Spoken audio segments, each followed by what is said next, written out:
और वहीं आपको बता दें कि दिल्ली में आज बीजेपी की अहम बैठक है। बैठक में कई बड़े नेता मौजूद रहेंगे। आपको बता दें कि झारखंड प्रदेश अध्यक्ष बाबूलाल मरांडी शामिल होंगे। केंद्रीय राज्य मंत्री संजय सेठ, दीपक प्रकाश, अमर बावरी सहित कई नेता होंगे शामिल। तो इस वक्त ये बड़ी खबर हम आपको दिखा रहे हैं। लोकसभा चुनाव के बाद कई मुद्दों पर होगी चर्चा। झारखंड विधानसभा चुनाव की तैयारियों पर भी हो सकती है चर्चा। तो ये अहम जानकारी हम आपको दे रहे हैं, जहां आपको बता दें कि दिल्ली में आज भारतीय जनता पार्टी की अहम बैठक होनी है। झारखंड प्रदेश अध्यक्ष बाबूलाल मरांडी शामिल होंगे, साथ में केंद्रीय राज्य मंत्री संजय सेठ, दीपक प्रकाश, अमर बावरी सहित कई नेता होंगे शामिल। लोकसभा चुनाव के बाद कई मुद्दों पर होगी चर्चा और झारखंड विधानसभा चुनाव की तैयारियों पर भी हो सकती है चर्चा।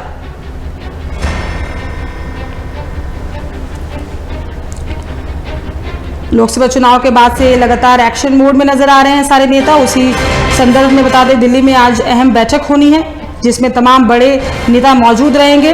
झारखंड प्रदेश अध्यक्ष बाबूलाल मरांडी शामिल होंगे, साथ में केंद्रीय राज्य मंत्री संजय सेठ, दीपक प्रकाश, अमर बावरी सहित कई नेता होंगे शामिल।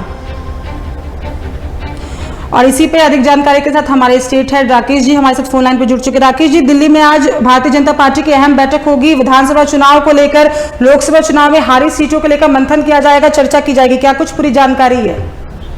देखिए साक्षी, दिल्ली में बैठक होनी है और निश्चित तौर पे कहा जा सकता है कि लोकसभा के चुनाव में जो परफॉर्मेंस रहा है उसमें कहां चूक हुई है और इसके साथ साथ आगे की तैयारी कैसे हो सकती है, इन सारी चीजों को लेकर मंथन किया जाएगा। और साफ तौर पे कहा जा सकता है कि झारखंड के कई बड़े नेता उस बैठक में मौजूद होंगे, यानी कि कहीं न कहीं विधानसभा के चुनाव को लेकर जो तैयारी होनी है उस पर भी चर्चा होगी और हो सकता है कि रणनीति बनाई जाएगी कि किस तरीके से विधानसभा के चुनाव जीतने की कोशिश की जाए और राज्य में सरकार बनाने की पहल की जा सके। तो साफ तौर पर लगता है कि आज बड़ी बैठक है और इस बैठक में कई महत्वपूर्ण बिंदुओं पर चर्चा की जाएगी।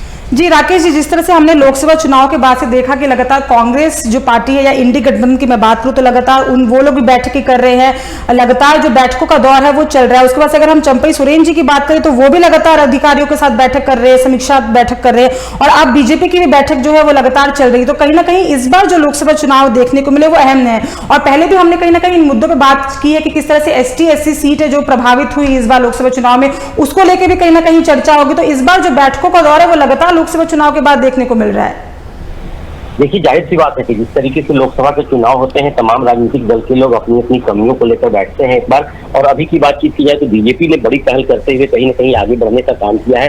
जिस तरीके से आपने देखा होगा कि चुनाव प्रदर्शन प्रभारी के रूप में शिवराज सिंह चौहान का नाम सामने आया है और साथ साथ ये भी माना जा रहा है हेमंत विश्व शर्मा जिनको उपचुनाव का प्रभार मिला है। तो साफ तौर पे कहा जा सकता है कि अब जाकर बीजेपी नई रणनीति के तहत काम करने की कोशिश करेगी और झारखंड जैसे राज्य में जहां चुनाव का वक्त है विधानसभा का, वहां कैसे तैयारी की जा सकेगी। जहां तक आदिवासी सीट की बात की जाए तो राज्य में जिस तरीके से अभी की बातचीत की जाए तो 28 आदिवासी सीटें हैं जिसमें अब जाकर पकड़ बनाने की कोशिश की जाएगी और इसी को लेकर हो सकता है कि आज की बैठक में काफी अहम चर्चा होगी। जी तमाम जानकारी के लिए बहुत बहुत धन्यवाद राकेश जी, हम आपसे अपडेट लेते रहेंगे, आप खबर बने रहेगा। तो ये बड़ी खबर हम आपको दिखा रहे थे, जहां आपको बता दें कि दिल्ली में आज भारतीय जनता पार्टी की अहम बैठक हुई है।